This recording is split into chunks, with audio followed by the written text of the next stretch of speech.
jamaah, masih di Islam itu Indah dan Masya Allah hari ini tema kita adalah gimana kalau tidak sanggup membayar hutang. Tadi di segmen sebelumnya udah banyak sekali yang dibahas. Seru ya. Kita. Dan ini ilmunya sangat bermanfaat kali karena apa ya, relate dan pasti ya namanya kehidupan pasti nggak selalu mulus. Pasti kadang kita ada saatnya kita pinjam. Nah ini ada adab-adabnya juga tadi sudah disebutkan. Dan ini mohon maaf nih guru-guru nih banyak juga nih yang tadi pada protes kok pertanyaan saya belum dijawab nih. Makanya sekarang langsung aja kita masuk ke dalam segmen Tanya Dong Ustadz. Kami semua tanya dong Ustadz. Paling merdu suaraku. Nanti ditunggu lagi ya lagunya ya.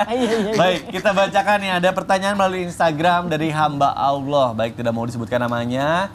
Mohon disamarin ya Ustadz. Baik. Assalamualaikum warahmatullahi wabarakatuh. Waalaikumsalam warahmatullahi wabarakatuh. Waalaikumsalam warahmatullahi wabarakatuh. Tetangga saya demen banget hutang di warung saya. Belum lunas udah ngambil lagi ngutang sabun dan odol di warung. Kalau kayak gitu bagaimana hukumnya tentang makanan dan semua barang yang dia pakai hasil berhutang? Apakah berkah? Terus kalau dia ngutang odol dan sabun, apa nanti giginya jadi gampang keropos? Ustazah Lulu, saya udah gak kuat.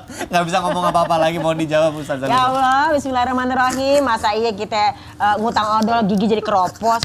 Bagaimana ceritanya ya? Tapi kita coba jawab ya, terima kasih pertanyaannya. Jadi yang pertama, kalau masalah utang mah sah-sah aja. Namanya juga ngutang, kan ada dalam Al-Quran bahwasanya kita yang penting pada saat ngutang kita bayar dan ada perjanjian. Yang kedua, ngutangnya boleh, yang nggak boleh itu riba. Yang ketiga, berkah kagak. Ya kalau berkah kan bertambah baik nggak dia. Kalau dia memang ngutang dan dia bayar berarti bertambah baik akhlaknya. Masalahnya ya kan, kalau misalnya ente nyumpahin tuh baru. Bos, kalau misalnya itu kagak dibayar, awas ya ntar tuh gigi keropos. Mungkin disumpahin, nauzubillah min zalik. Jadi yang pertama niat lagi, yang kedua insya Allah nggak sampai keropos tuh gigi. Yang penting rajin sikat gigi ya. Dan yang ketiga sah-sah aja, yang penting kita tetap bayar dan bayar. Jangan sampai lari ya enggak? Karena apa? Ya, di sini ada lagu lagi nih. Ada lagu lagi. Ada biri-biri dimakan buaya. Ente jangan lari ngambil duit aye. Nah, jangan begitu. Jadi kalau ngutang tetap bayar ya. Mudah-mudahan barokah. Nah, jadi dengan bayar itulah kita jadi barokah. Kalau nggak bayar kagak barokah. Begitu masalah kata Jadi yang ngambilnya buaya nih. Iya. Biri-birinya lari. Buaya sama duit aye. Iya. Masya Allah kreatif sekali. Cakep kan? Ustazah kita masih satu ini. Baik, terima kasih Ustazah. Baik, mudah-mudahan terjawab. Dan sekarang kita langsung ke pertanyaan kedua. Ada pertanyaan dari Instagram @hamba_Allah. Baik, tidak mau disebutkan namanya. Assalamualaikum Ustadz. Waalaikumsalam warahmatullahi wabarakatuh. Ternyata selama ini orang tua aku berhutang ke debt collector. Aduh. Aku baru tahu saat orang debt collector datang ke rumah untuk menagihnya. Terus saya sebagai anak, apakah wajib membayar hutang orang tua yang selama ini tidak diketahui oleh anak? Nah, Habib Muhammad mungkin boleh langsung dijawab Habib. Baik, tadi sudah juga sempat kita dengar jawaban dari Ustadz Syam. Artinya Imam Qurtubi di dalam kitab Al-Jami' lil Ahkamil Quran, beliau mengatakan wabil ijma'i, artinya dengan kesepakatan daripada ulama, apabila lau mata mayyitun wa alaihi dainun, apabila meninggal seseorang dan dia punya hutang, lam yajib ala walihi qada'uhu, tidak wajib bagi walinya atau ahli warisnya untuk membayar tidak secara wajib. Hukum. Tadi sudah dikatakan ini wabil ijma, artinya sudah mufakat daripada kalangan ulama bahwasanya tidak wajib bagi ahli waris untuk meneruskan membayar. Cuman kan kadang-kadang nih kalau kita nih di kuburan suka nganter jenazah meninggal kan suka ada yang berbicara tuh. Nah, sudah ada bicara misalnya kan, Assalamualaikum, apabila ahli mayit ada hutang piutang maka silahkan datang kepada ahli warisnya, wabil khusus anak tertuanya. Anak tertua di belakang kumpet, waduh gue yang kena gitu kan. Iya benar banget. Kayak sambutan anak bungsu. Iya, aduh gue yang kena nih misalnya. Aduh kasihan. Artinya ini fa'in tatawwa'a, kalau memang dia nih ahli waris pengen melakukan suatu kebaikan, ta'ada dainahu, artinya boleh saja dia melunaskan hutang buat orang tuanya.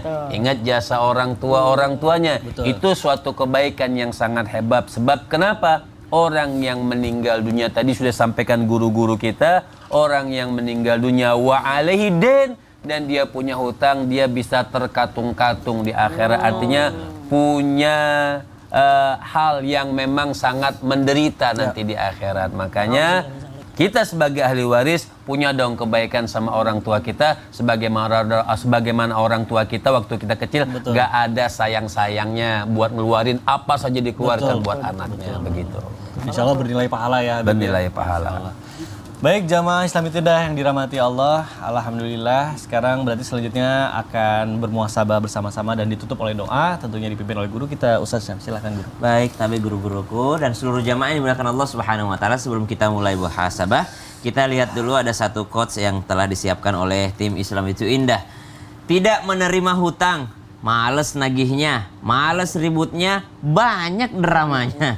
Itu adalah tulisan salah seorang yang mungkin mengungkapkan subhanallah, niat hutang piutang adalah saling tolong menolong. Loh kok jadi banyak dramanya? Loh kok jadi banyak berantemnya? Loh kok jadi banyak ributnya? Loh kok jadi persaudaraan yang awalnya ingin saling membantu kok sekarang jadi saling menjauh? Kok jadi malah saling mencaci maki hanya perkara karena saling tolong menolong tadi. Padahal dalam Islam subhanallah, hutang bisa jadi wasilah dakwah. Nabi SAW pernah dituduh berhutang oleh seorang Yahudi. Lalu sementara Nabi bermajelis dengan para sahabat, Yahudi ini datang kepada Nabi SAW dengan mengatakan, Muhammad, engkau ini adalah Bani Hashim, memang terkenal ya, kalau ngutang tuh telat bayarnya, perlu ditagi-tagi dulu. Subhanallah. Di samping baginda Nabi SAW ada seorang Sayyidina Umar bin Khattab yang dikenal sangat berwibawa. Sayyidina Umar bin Khattab mengatakan, ya Rasulullah, izinkan saya mencabut pedang saya. Orang ini sungguh tidak sopan. Kenapa kayak gitu cara nagih hutangnya? Kalau memang engkau punya hutang, kenapa kayak gitu cara nagih hutangnya? Dan saya yakin engkau tidak mungkin telat bayarnya. Maka Nabi SAW memberitahukan kepada Sayyidina Umar, wahai Umar, nggak kayak gitu caranya. Engkau tanya kepadanya berapa hutangku dan engkau sampaikan kepada aku agar aku segera membayar hutang. Mungkin aku lupa kalau aku punya hutang. Subhanallah. Maka orang tersebut pun mendekati daripada Sayyidina Umar bin Khattab dengan mengatakan, wahai Umar, kata baginda Nabi, pergilah engkau ke Baitul Mal, ambilkan baginya, lebihkan daripada hutangku yang dia sebutkan. Maka dalam perjalanan Yahudi itu bertanya, Umar, kau kenal gak sama aku? Kata Sayyidina Umar bin Khattab, siapa juga yang pengen kenal sama kamu? Kamu telah kurang ajar kepada baginda Nabi SAW. Maka orang itu pun mengatakan, wahai Umar, aku adalah seorang yang dari dulu pengen masuk Islam, tapi satu yang belum saya buktikan, bahwa Muhammad itu adalah seorang Nabi terakhir yang ketika engkau mencaci makinya, engkau menuduhnya, engkau memfitnahnya, justru dia akan berlaku lemah lembut kepadamu atau justru memberikanmu hadiah. Maka hari ini aku pun bersaksi tidak ada Tuhan selain Allah dan Muhammad benar-benar utusan Allah. Subhanallah, saling tolong menolong, wasilah dakwah, hutang piutang bukan untuk saling mencaci, bukan untuk saling membenci, tapi untuk saling mempererat tali persaudaraan. Bismillahirrahmanirrahim. Alhamdulillahi Rabbil Alamin. Allahumma salli ala Sayyidina Muhammadin Nabiyil Ummi wa ala alihi wa sahbihi wa sallim. Allahumma inna na'udhu bika minal hammi wal hazan. Ya Allah, kami memohon perlindungan daripada kesedihan dan kekhawatiran. Wa na'udhu bika minal ajazi wal kasal, dan daripada sifat lemah dan malas. Wa na'udhu bika minal jubani wal bukhal. Ya Allah, kami berlindung daripada kekikiran. Wa na'udhu bika min ghalabatid daini wa qahrir rijal, dan kami berlindung daripada terlilit hutang dan sewenang-wenangan manusia. Wa sallallahu ala sayyidina Muhammad walhamdulillahi rabbil alamin. Jamaah, demikianlah perjumpaan kita di pagi hari ini. Mudah-mudahan ilmu yang kita dapatkan bermanfaat dan kita bisa mengamalkannya. Sekali lagi saya ingin berterima kasih sedalam-dalamnya kepada jamaah yang sudah menyaksikan Islam Itu Indah, kepada guru-guru. Akhir kata saya Mikdad Adalusi mohon undur diri. Mohon maaf apabila ada salah-salah kata. Wabillahi taufiq wal hidayah. Wassalamualaikum warahmatullahi wabarakatuh. Waalaikumsalam warahmatullahi wabarakatuh. Salatullah